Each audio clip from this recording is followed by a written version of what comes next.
تکبر کیا ہے، اسے کیسے بچ سکتے ہیں، اور اللہ رب العزت کیوں اسے ناپسند فرماتے ہیں؟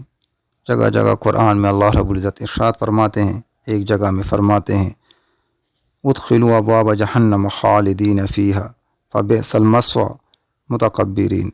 ترجمہ: جہنم کے دروازوں میں داخل ہو، ہمیشہ ہمیشہ اس میں رہو گے، متکبرین کا وہ برا ٹھکانہ ہے۔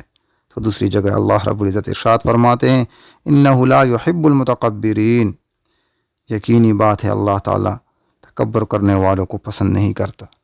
اس طریقے سے حضور پاک صلی اللہ علیہ وسلم کے ارشاد مبارک ہے۔